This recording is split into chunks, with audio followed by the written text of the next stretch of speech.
Office को भी अपनी पोजीशन क्लियर करनी पड़ेगी। अगर अभी पार्लियामेंट लगी हुई थी, वहाँ पे आपको डिलिमिटेशन इशू, जो उनके मेंबर थे उनको डिलिमिटेशन कमीशन पे बोलना चाहिए था। तो खाली जब हम बाहर आते हैं तो हम कहते हैं उस पर नहीं जाएंगे, और जब अंदर पार्लियामेंट में हम बैठते हैं वहाँ बात ही नहीं रखते, अपना सवाल ही नहीं रखते। तो मुझे नहीं लगता कि ये डबल स्टैंडर्ड इसमें चलने वाला है। हम तो ये भी कहते हैं कि डिलिमिटेशन मत करवाइए, आप पहले इलेक्शन कराइए, असेंबली इलेक्शन। असेंबली इलेक्शन कराने के बाद जो सरकार बनेगी, जो नुमाइंदे चुन के आएंगे, वो आके यहाँ पे डिलिमिटेशन। हम हिंदू और मुसलमान करके या सिख या ईसाई करके इस मुल्क को नहीं चला सकते। ये देश सबका है। इस देश पे हक सारी कौमों, सारी बरादरी, सारे मजहबों का है। इस देश की खूबसूरती यही है कि अनेकता में एकता है। इसलिए हम इसमें हिंदू या मुसलमान की बात नहीं है। बात यह है कि हिंदुस्तान का आइन इम्प्लीमेंट किया जा रहा है या नहीं जा रहा है, बोलेगा कौन? आज मुझे बताएं, बीजेपी के लोग हिंदुस्तान और पाकिस्तान पे बयान देते हैं, लेकिन किसी भी बीजेपी के लीडर को ये डीजल और पेट्रोल की कीमतें बढ़ी हैं, किसी बीजेपी के लीडर को बोलते हुए सुना आपने कि भाई क्यों बढ़ रही हैं? गैस सिलेंडरों की कीमत बढ़ी, किसी ने बोला? दालों की कीमत बढ़ गई, किसी ने बोला? ये प्रॉपर्टी टैक्स के ऊपर किसी ने बोला? क्या यही बीजेपी जो उठती थी, रोज़ धरने देती थी जम्मू शहर में, कभी एक धरना भी आपने देखा? बिजली के लिए, पानी के लिए, स्कूल के लिए, सड़कों के लिए कोई धरना बीजेपी का देखा? विपक्ष कमज़ोर लग रहा है। नहीं, मैंने वही कहा ना कि आज की डेट में आपको विपक्ष दिखता है कहीं? विपक्ष इन्होंने छोड़ा ही नहीं है।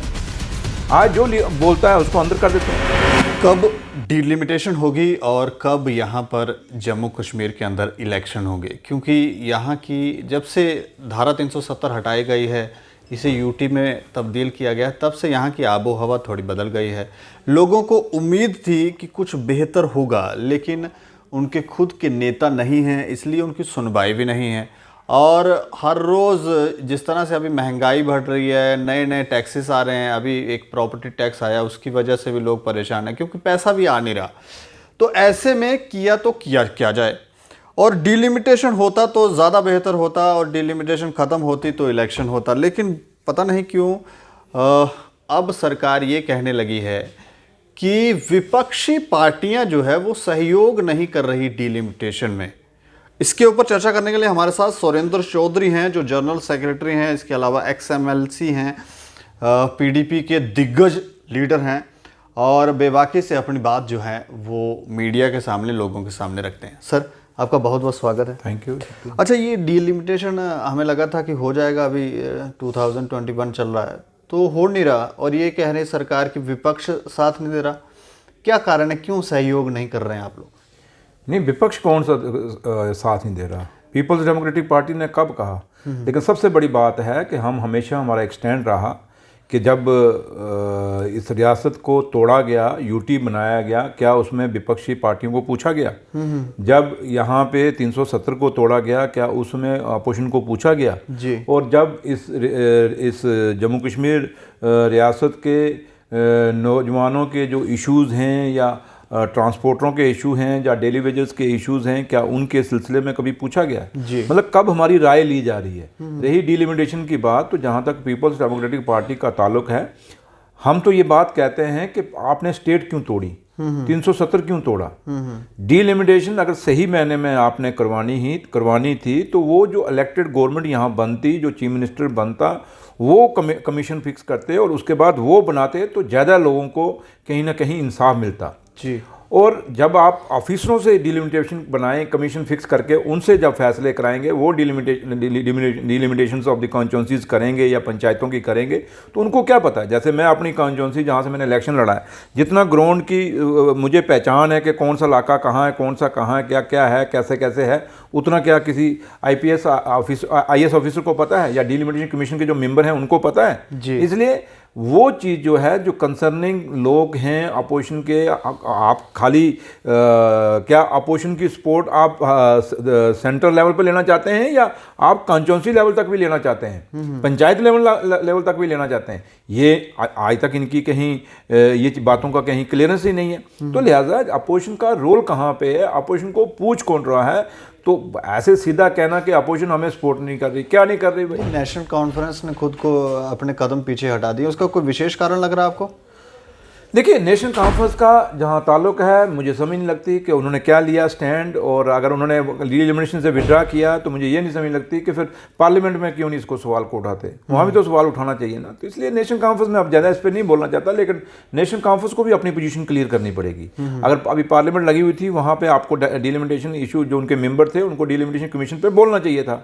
तो खाली जब हम बाहर आते हैं तो हम कहते हैं उस पर नहीं जाएंगे, और जब अंदर पार्लियामेंट में हम बैठते हैं वहाँ बात ही नहीं रखते, अपना सवाल ही नहीं रखते, तो मुझे नहीं लगता है कि ये डबल स्टैंडर्ड इसमें चलने वाला है। तो रही जहाँ तक पीडीपी का, हमारा तो रोल ही कोई नहीं, हमारा तो कोई मेंबर ही नहीं था। रही नेशनल कॉन्फ्रेंस, अगर नेशनल कॉन्फ्रेंस वहाँ पे पार्लियामेंट में वो हाजिरी पूरा दे रही है, अटेंडेंस पूरा दे रही है, वहाँ अपने दूसरे मुद्दे उठा रही है, बट 370 या स्टेट के इशू या डिलिमिटेशन के ऊपर उन्होंने पार्लियामेंट में कोई इशू नहीं उठाया। तो लिहाजा ये नेशनल कॉन्फ्रेंस को आपको पूछना चाहिए और उनको इस पर जवाब भी देना चाहिए, और लोगों के अंदर एक जो गलतफहमी पैदा हो रही है इसके कारण, वो भी दूर करनी चाहिए नेशनल कॉन्फ्रेंस को। या ऐसा तो नहीं, को चाहते ही नहीं है कि डिलिमिटेशन हो? नहीं, मैंने वही कहा ना कि इस पे सही मायने में नेशनल कॉन्फ्रेंस की लीडरशिप या नेशनल कॉन्फ्रेंस के जो मेंबर उसमें जिन्होंने कहते हैं हम नहीं जाएंगे, उनको जवाब देना पड़ेगा। लेकिन मैं तो ये कहता हूँ कि अगर मैं तो ये भी समझता हूँ कि अगर ये डिलिमिटेशन कर भी रहे हैं तो इसको ओपन नहीं छोड़ना चाहिए। अगर हम लोग नहीं पार्टिसिपेट करेंगे तो इनकी जो मर्जी आएगी ये उसी हिसाब से करेंगे। जैसे आपको याद होगा जब आपका पीछे पंचायती इलेक्शन हुआ जी, उस समय जब पार्टियों ने पार्टिसिपेट नहीं किया तो इन्होंने एक एक वोट डलवा के अपना सरपंच जिता लिया था। पीछे बीडीसी के चेयरमैन के इलेक्शन हुए, जब हम लोगों ने पार्टिसिपेट नहीं किया, दूसरी अपोजिशन ने पार्टिसिपेट नहीं किया, तो वहाँ पे सरकार ने अपने नुमाइंदे प्रॉक्सी कैंडिडेट जो खड़े करके उनको जिता दिया, 2-2, 3-3 वोटों से उनको अनअपोज ही मैक्सिमम करा लिया। तो हम नहीं चाहते कि वही बात दोबारा दोहराई जाए, और डिलिमिटेशन में अगर हम बाहर रहेंगे, लोग बाहर रहेंगे, तो कहीं ना कहीं फिर ये अपनी मनमर्जी करेंगे और ये अपने हिसाब से कॉन्स्टिट्यूंसियों को बनाएंगे। तो वो भी एक जो चीज़ है वो नुकसानदेह है, क्योंकि कानून तो ये पास कर जाएंगे ना। तो इसलिए बेटर ये है कि ये नेशनल कॉन्फ्रेंस के जो लोग मेंबर थे उसको इनको वहाँ रुकना चाहिए था, बात रखनी चाहिए थी, और वहाँ पे अपनी अगर ये नहीं बात मानते तो लोगों को आके बताना चाहिए कि ये बात नहीं मान रहे, ये अपना एजेंडा चला रहे हैं। तो इनको एक्सपोज तो करना था ना, तो आप एक्सपोज भी नहीं उनको कर पा रहे। तो लिहाजा मैं तो ये कहता हूँ कि अपोजिशन की बहुत बड़ी जिम्मेवारी हम समझते हैं, अपनी जिम्मेवारी समझते हैं, लेकिन खाली पीपल्स डेमोक्रेटिक पार्टी की जिम्मेवारी नहीं, बाकी पॉलिटिकल पार्टियां जो हैं अपोजिशन में उनकी भी जिम्मेवारी है। कांग्रेस को भी इसमें बोलना चाहिए, दूसरी जो पार्टीज़ है उनको भी बोलना चाहिए। लेकिन ये है कि मुझे लगता है एप्रीहेंशंस हैं कि आज की डेट में अगर डिलिमिटेशन इन लोगों के ऊपर छोड़ा गया तो ये अपने फ़ायदे और नफ़े और नुकसान को सोच के ये डिलिमिटेशन करेंगे, जिससे आने वाले वक्त में लोगों को नुकसान होगा।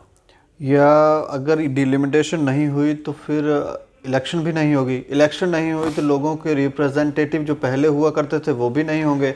ऐसे में जो इस समय घुटन महसूस कर रहे हैं लोग, और महंगाई बढ़ती जा रही है, टैक्सेस पे टैक्स लगाए जा रहे हैं, तो लोग बचें कैसे इससे? देखिए, मैं वही आपको कह रहा हूँ ना कि देखिए, ये खाली लोगों को भी समझना पड़ेगा ना कौन गलत है कौन सही है, क्योंकि वोट किसने डालना है? लोगों ने डालना है। पार्टियां अगर कोई बन भी जाएं, जितनी मर्जी पार्टियां बन जाएं, लेकिन उन पार्टियों को अगर पब्लिक की सपोर्ट नहीं होगी तो पार्टी नहीं रहेगी। मैं अगर आज लीडर हूं तो अगर मेरे साथ लोग ही नहीं हैं तो मैं किस चीज़ का लीडर हूं? लीडर मैं तभी हूं जब मेरे साथ लोग हैं। तो हमारे लीडर, मेरा कायद मुफ्ती साहब हमेशा कहा करते थे कि सियासत में सिरों से लोगों के कद नापे जाते हैं, जिसके पीछे जितने सर होंगे उतना उसका बड़ा कद होगा। तो अगर आपके साथ लोग ही नहीं है तो आप क्या करेंगे? तो लिहाजा डिलिमिटेशन नहीं होगा। हम तो ये भी कहते हैं कि डिलिमिटेशन मत करवाइए, आप पहले इलेक्शन कराइए, असेंबली इलेक्शन।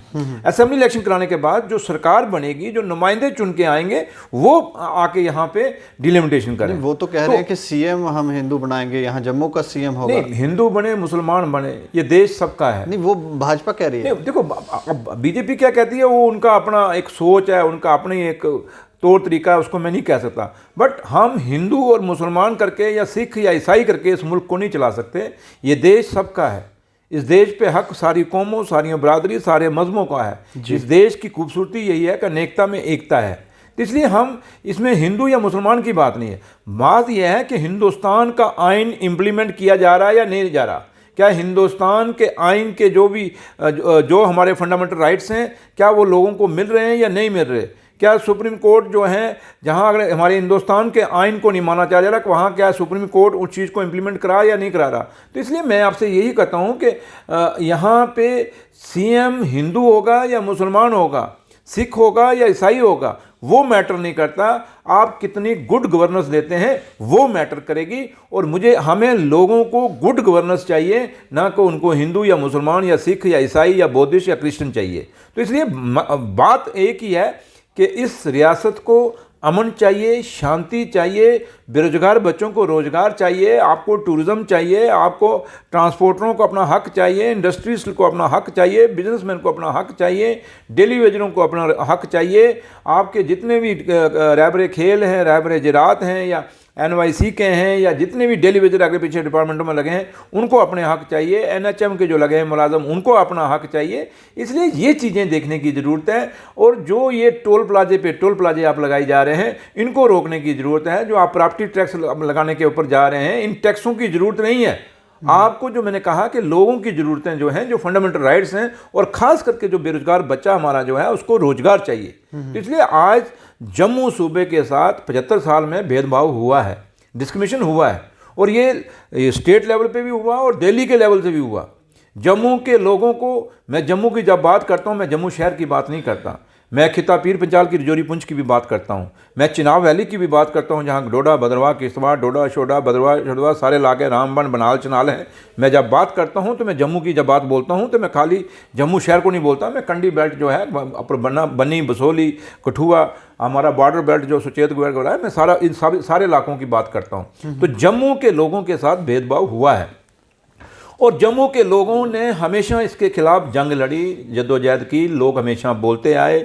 लेकिन बदकिस्मती रही जम्मू की कि जम्मू को जब भी हक देने की बारी आई जम्मू को अपना हक नहीं मिला, चाहे वो दिल्ली में कोई भी सरकार रही या जम्मू कश्मीर रियासत में कोई भी सरकार रही। और आज भी जम्मू के लोगों ने बीजेपी के 25 MLA को क्यों जिताया था? जम्मू प्रोविंस के लोगों ने इसलिए जिताया था कि जम्मू के साथ जो भेदभाव है ये बीजेपी वाले ख़त्म करेंगे। लेकिन बड़े अफसोस और बड़े दुख के साथ मुझे कहना पड़ता है कि मैं दावे से कहता हूं कि जितनी डिस्क्रिमिनेशन 75 साल में दूसरे लोगों ने की, जितनी आज बीजेपी के दौर में जम्मू के लोगों से हो रही है। आज हमारे आप रोज़ देखें बीजेपी के दफ्तर के बाहर कोई ना कोई धरना लगा होता है, चाहे होम गार्डों का लगा हो या किसी का भी लगा हो। क्यों लगा होता है भाई? और ये भी एक मैसेज जो है, आगे क्या होता था कि जब किसी का कोई ग्रीवेंसेस होता था तो वो लोग उठ के DC ऑफिस के बाहर या किसी गवर्नर के ऑफिस के बाहर या चीफ मिनिस्टर या किसी मिनिस्टर के घर के बाहर या उसके दफ्तर के बाहर या डिवकॉम के दफ्तर के बाहर जाके नारे लगाते थे। लेकिन आज हम देख रहे हैं जम्मू कश्मीर एक नया माहौल पैदा हुआ है। अब लोग जिसको भी जो प्रॉब्लम होती है वो बीजेपी के दफ्तर के बाहर जाके धरना लगाता है। ये आप क्या मैसेज देना चाहते हैं? नहीं तो प्रॉब्लम का सोल्यूशन भी तो नहीं, सोल्यूशन बेशन हो, लेकिन आप क्या मैसेज देना चाहते हैं कि बीजेपी पार्टी गवर्नमेंट में है? इसका मतलब LG सरकार में नहीं है ना, ये LG की गवर्नमेंट नहीं है, ये बीजेपी की गवर्नमेंट। यहां पे आप कह रहे हैं कि बीजेपी के दफ्तर के धरने लग रहे हैं और वहां के लीडर उनको एश्योरेंस देते हैं जबकि। और ये चीज भी मैं LG साहब से कहूंगा कि ये मैसेज इस स्टेट में जाना अच्छा नहीं है। 2 ऑफिस होने भी एडमिनिस्ट्रेशन के होना ये भी ठीक नहीं है कि लोगों के माइंड में ये है कि एक LG का ऑफिस है, दूसरा बीजेपी का हेडक्वार्टर जो है त्रिकोटा नगर में वो उसका ऑफिस है। तो ये कौन सा मैसेज आप एडमिनिस्ट्रेशन का देने जा रहे हैं? तो इसलिए उससे भी जो है डिलीवरी नहीं हो रही है, काम नहीं हो रहे हैं। तो लिहाजा मैं आपसे यही कहूँगा कि जम्मू के साथ जो भेदभाव हुआ, डिस्क्रिमिनेशन हुई, इसको दूर करने की ज़रूरत है हर लिहाज से, हर मरहले पे। लेकिन इसके लिए करेगा कौन, बोलेगा कौन? आज मुझे बताएं, बीजेपी के लोग हिंदुस्तान और पाकिस्तान पे बयान देते हैं, लेकिन किसी भी बीजेपी के लीडर को ये डीजल और पेट्रोल की कीमतें बढ़ी हैं, किसी बीजेपी के लीडर को बोलते हुए सुना आपने कि भाई क्यों बढ़ रही हैं? गैस सिलेंडरों की कीमत बढ़ी, किसी ने बोला? दालों की कीमत बढ़ गई, किसी ने बोला? ये प्रॉपर्टी टैक्स के ऊपर किसी ने बोला? क्या यही बीजेपी जो उठती थी रोज धरने देती थी जम्मू शहर में, कभी एक धरना भी आपने देखा? बिजली के लिए, पानी के लिए, स्कूल के लिए, सड़कों के लिए कोई धरना बीजेपी का देखा? सिर्फ बीजेपी पाकिस्तान और हिंदुस्तान, सिर्फ वो मोदी साहब के नाम पे बस ये मोदी साहब ने ये किया। मोदी साहब ने जो किया आप बताएं जम्मू कश्मीर में आप क्या कर रहे हैं? जो आपको लोगों ने यहां वोट डाला था जम्मू कश्मीर में, उन वोटों के नजरिए में आपने क्या दिया? करप्शन कितनी है आपके सामने, हर दफ्तरों के अंदर करप्शन है। शरेआम लोग ओपनली यहां पैसे मांगे जा रहे हैं, तो लेकिन उसके ऊपर बीजेपी बोल रही है करप्शन के ऊपर। यहां शरेआम जमीनें कब्जा की जा रही हैं, वहां कई पॉलिटिकल लोगों के नाम आए हैं, उस पर क्या एक्शन हुआ? तो इसलिए मैंने कहा ना कि आज जो जम्मू कश्मीर बीजेपी जिसके लिए जानी जाती थी लोगों के मुद्दों को उठाने के लिए, क्या वो बोल रही है? इसलिए आज अगर कोई मुद्दों के ऊपर बात कर रहा है तो वो अपोजिशन कर रहा है, और सबसे ज़्यादा बढ़ चढ़ के कोई बात कर रहा है तो हमारी लीडर महबूबा मुफ्ती कर रही हैं या पीपल्स डेमोक्रेटिक पार्टी की लीडरशिप कर रही है। वरना ऐसा नहीं लगता आपको कि विपक्ष को खत्म करने की भी चाल चली जा रही है और धीरे धीरे विपक्ष ही खत्म कर दो? विपक्ष हो ही ना, जब विपक्ष कमजोर लग रहा है। नहीं, मैंने वही कहा ना कि आज की डेट में आपको विपक्ष दिखता है कहीं? विपक्ष इन्होंने छोड़ा ही नहीं है। आज जो बोलता है उसको अंदर कर देते हैं। तो आप, मैंने कहा ना कि आप ओपन करिए। महबूबा जी, अब आपने देखा महबूबा जी ने रजौरी पुंछ का टूर किया, पीछे कितना अच्छा टूर रहा, लोगों में एक उत्साह था। जो लोग कहते हैं कि पीपल्स डेमोक्रेटिक पार्टी को लोग छोड़ के चले गए हैं, तो वो आज पार्टी खत्म हो गई, कहाँ खत्म हुई है? आज भी पार्टी जिंदा है। लेकिन मैंने कहा ना कि लीडर अगर जो छोड़ रहे हैं वो क्यों छोड़ रहे हैं, क्या वजह है, उसके पीछे क्या रीज़न है? अगर हम वो बोलना चाहें हम वो भी बोल सकते हैं, लेकिन मैं कहता हूँ अच्छा नहीं लगता, क्योंकि मेरा बीइंग एक रिस्पॉन्सिबल एक्स लेजिस्लेटर होने के नाते और एक पार्टी का एक सीनियर कार्यकर्ता होने के नाते मेरा अच्छा लगता है कि मैं कुछ चीज़ों को डिस्क्लोज़ करूं आपके सामने। बट मैं फिर कहूँगा कि आज इस रियासत को ज़रूरत है अमन की, शांति की, बॉर्डरों पे शांति की ज़रूरत है। अटल बिहारी वाजपेयी साहब ने जब 2003 में 4 में वो जो बस लेके गए थे लाहौर में, उसके बाद देखें आप 2003 से लेके 4 से लेके 2014 तक कोई गोलाबारी बॉर्डरों पे नहीं थी।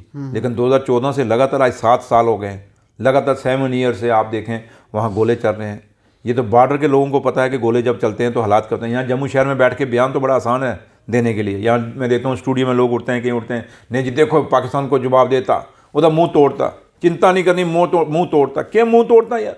टूटा मुँह अगर टूट रहा है, अगर कोई टूट रहा है, अगर किसी की ज़िंदगियाँ बर्बाद हो रही हैं तो वो बॉर्डर के लोगों की हो रही हैं, बॉर्डर की आने वाली नस्लों की हो रही हैं। एक जब गोला एक मकान पे गिरता है उसका पूरा मकान तबाह हो जाता है। एक मकान बनाने में कितने साल लग जाते हैं, तो बाद में सरकार कितना मुआवजा देती है? 200, 400, 500, 10,000 से ज़्यादा किसी को मुआवजा नहीं दिया होगा मकान टूटने जिस का। तकलीफ की आप बात कर रहे हैं, भारतीय जनता पार्टी के जो प्रदेश अध्यक्ष हैं वो भी वहीं रहते हैं, मुझे लगता है बॉर्डर का उनको भी नॉलेज होगा। नहीं, मैं वही कह रहा हूँ कि बीजेपी जिस चीज़ के लिए जानी जाती थी, मुद्दों को उठाने के लिए धरने देते थे, प्रोटेस्ट करते थे, आज वो बीजेपी कहाँ है? आज बीजेपी वो बीजेपी नहीं है। आज बीजेपी हो गई है सिर्फ एक सरकारी। वो अपने आप को वो ऐसे बिहेव करते हैं जैसे वो मिनिस्टर हैं, वो सरकार, वो IPS IAS अफसर बन गए हैं आज। नहीं, कई भाजपा के लीडर तो ये सोच रहे हैं कि हम पार्टी में कर क्या रहे हैं, क्योंकि काम तो है नहीं कुछ पार्टी में। मैंने वही कहा ना कि वो सिर्फ लोगों को भड़का रहे हैं, लोगों को। अब यो कहते हैं जी हमने सिलेंडर दिए। भैया आपने सिलेंडर दिए, 1000 का सिलेंडर दिया। यही सिलेंडर जो रीफिल होता था आज से 7 साल पहले, इसी 7 ईयर्स पहले, इसी सिलेंडर की रीफिलिंग की कीमत थी 350 रुपया। 7 साल के बाद आज उसी सिलेंडर की कीमत है 800 रुपया। मुझे बताएं वो क्या सिलेंडर है? आप कहते हैं गोल्डन हेल्थ कार्ड, आज भी चले जाएं कितनी बड़ी लायबिलिटी है जो गोल्डन हेल्थ कार्ड के लोगों को पेमेंट ही नहीं हुई। कौन सा इलाज, कौन सा 5 लाख का इलाज कौन सा किया? झूठ मारता है आपका हेल्थ डिपार्टमेंट। पूछिए उनको, एक RTA लगाइए आप जाके, पता चल जाएगा कि कितने लोगों का इलाज हुआ है। सब झूठ है। आप कहते हैं कि हम किसानों को 2,000 रुपया देते हैं, साल का 6,000 देते हैं। क्या 6,000 में किसान अपना घर चला लेगा, अपने बच्चों को पढ़ा लेगा? क्या वो किसान अपनी खेती कर लेगा? बीज आ जाएगा, खाद आ जाएगी उसमें? क्या बुआई हो जाएगी उसके अंदर? क्या ट्रैक्टर का तेल पूरा हो जाएगा? तो इसलिए ये ड्रामेबाजी खाली ये बेचते हैं। बाकी आप, मैंने कहा ना कि कहने का अर्थ है भाजपा फेल है और भाजपा अपनी नीतियों को शायद सही से वो जिस दिशा में लेके जाना चाहती थी उस दिशा में नहीं लेके जा पा रही है। नहीं, मैं वही कह रहा हूँ ना कि जब इलेक्शन था 2014 का, इन्होंने कहा था कि आपके खाते में 15 लाख रुपया आएगा।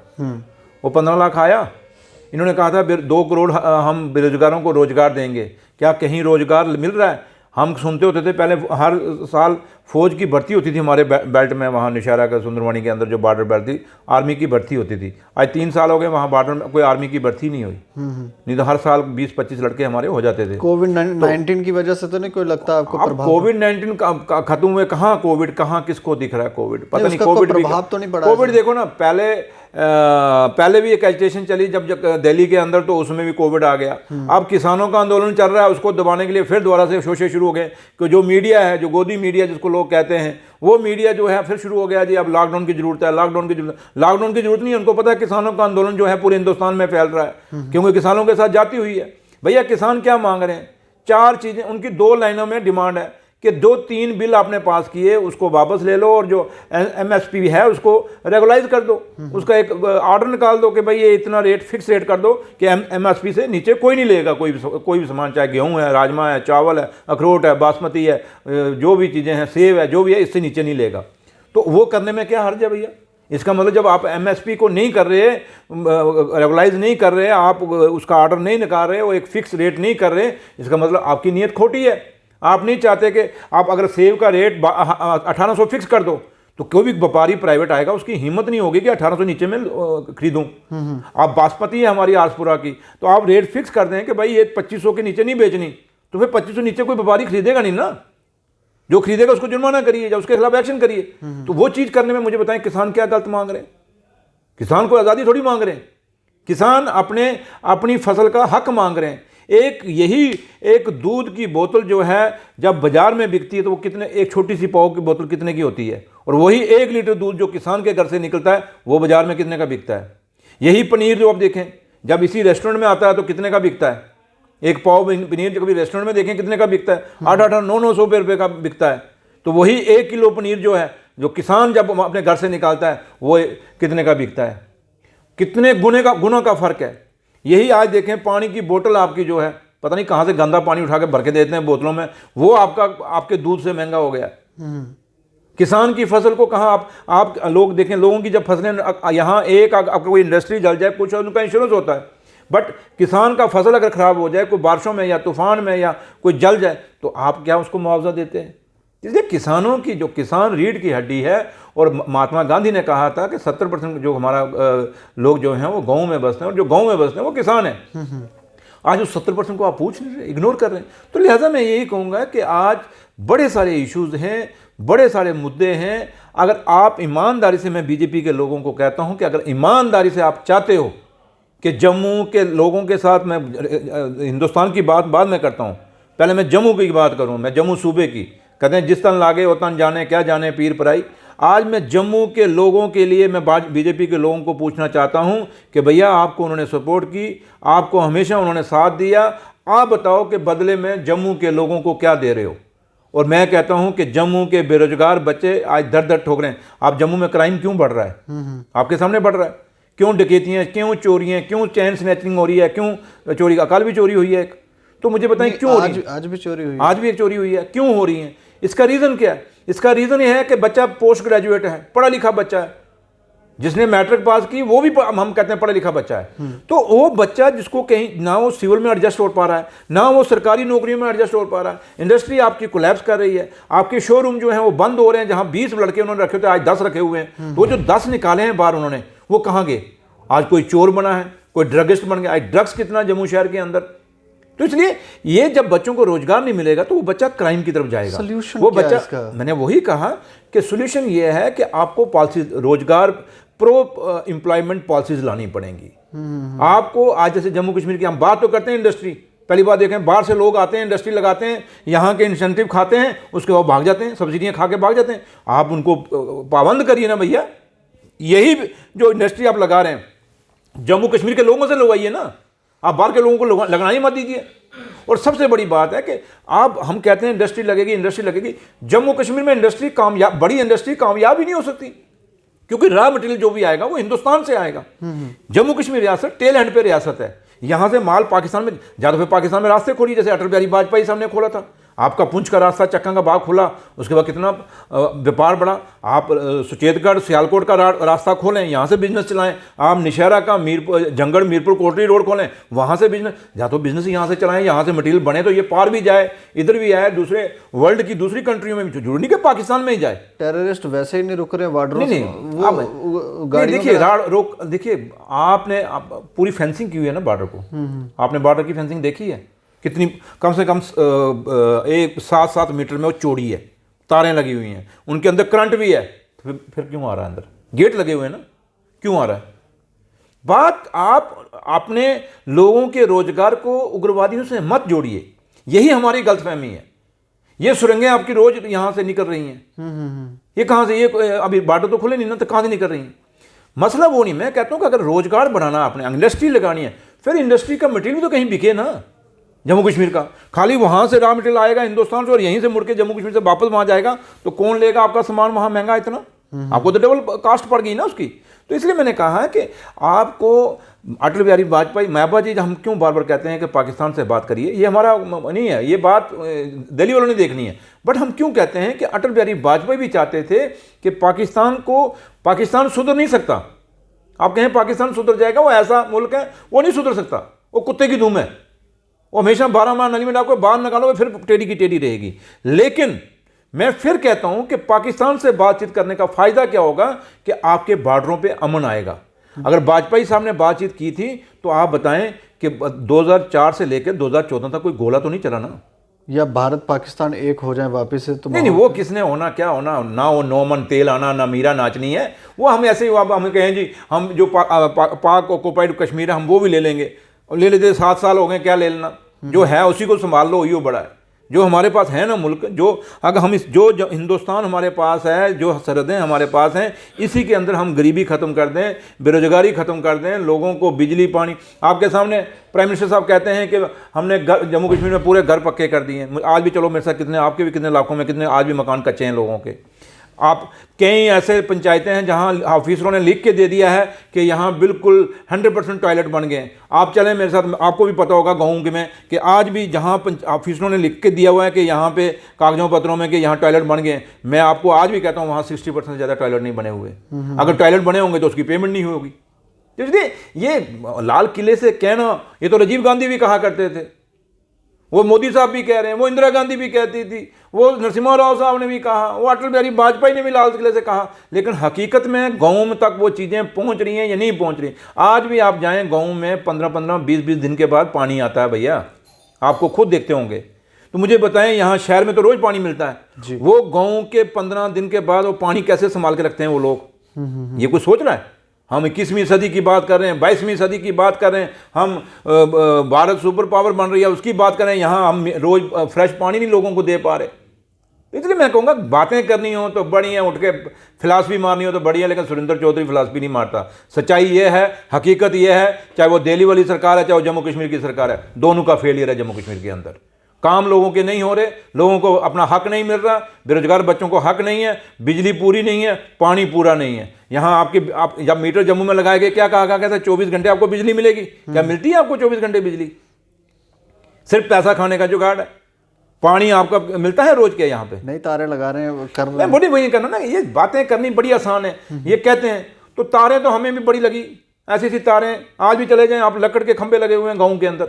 नहीं, मैं कह रहा हूँ काम लगा हुआ है। नहीं, वही मैं कह रहा हूँ, आज भी चले जाएं गाँव के अंदर लकड़ के खंभे, आज भी आप गाँव के अंदर चले जाएं, फार फ्लंग एरिया में चले जाएं, पेड़ों के साथ तारें लगी हुई हैं, तूफान आता तारें टूट जाती हैं। मतलब मैं तो एक प्रैक्टिकल आदमी हूँ ना, मैं ज़मीन से निकला हूँ, मैं ऊपर से किसी वेब से निकला हुआ पॉलिटिकल वर्कर नहीं हूँ, मैं ज़मीन से निकला हूँ, या किसी राजे महाराजा की औलाद नहीं हूँ। तो इसलिए हम तो जानते हैं कि ज़मीन की हकीकत क्या है। आज भी लोग रो रहे हैं, तो इसलिए आज भी लोग एक बिजली के, मैं अपने इलाके में बताऊँ कि जहाँ से हमारा प्रदेश अध्यक्ष है बीजेपी का, उसके इलाके से मैं बात करूँ, उनको पूछिए कि आज भी उनके इलाके में ऐसी ऐसी जगह जहाँ बिजली रात को बच्चे पढ़ नहीं सकते, ऐसे देखने को मिलता है वो लाटू, पता रहे लाटू जल रहा है बस। मैं आपको ऐसे और वो सुंदरवनी बाजार से 4 किलोमीटर दूर होगा इलाका, या निशारा बाजार से 3 किलोमीटर दूर होगा इलाका।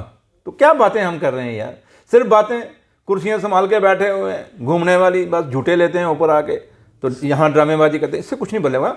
आज आके है, मैं आपके चैनल से मैं जम्मू के नौजवानों से अपील करना चाहूँगा कि नौजवानों गट्ठे हो जाओ, पीछे जो बुज़ुर्गों ने किया वो किया। अगर आप ना सुधरे, आप ना गठे हुए, जम्मू का नौजवान अगर गठा ना हुआ, आने वाली नस्लें कभी आपको माफ़ नहीं करेंगी। आप तबाह हो जाएंगे, बर्बाद हो जाएंगे। क्यों कि जो फैसले आपके अगेंस्ट हो रहे हैं, हम आज भी कश्मीर हमसे ज़्यादा फ़ायदेमंद है जम्मू के लोगों से। जम्मू के फिर भी आज को हम क्यों कि आप हम हिंदुस्तानी हैं जी, हम बड़े देशभक्त हैं। देशभक्ति के नाम हमें दिल्ली की सरकारों ने बेचा है जम्मू के लोगों को, आज भी बेच रही हैं। लेकिन जम्मू के नौजवान को मैं कहूँगा बिको मत। हम गन किसी बात की सोल्यूशन नहीं है, बट सड़कों पे उतर के अपनी बात को, अपनी आवाज़ को बुलंद करिए, अपनी डिमांडों को बुलंद करिए। अगर आप नहीं बोलोगे, ये सरकारें आपको तबाह कर देंगी, नौजवानों को, जम्मू सूबे के नौजवानों को आपको लड़ाएंगी हिंदू मुसलमान सिख ईसाई के नाम पे। मैं नौजवानों से अपील करूंगा कि आप कौमों से ऊपर उठो, मजहबों से ऊपर उठो। आपका एक ही, आप हिंदुस्तानी हैं।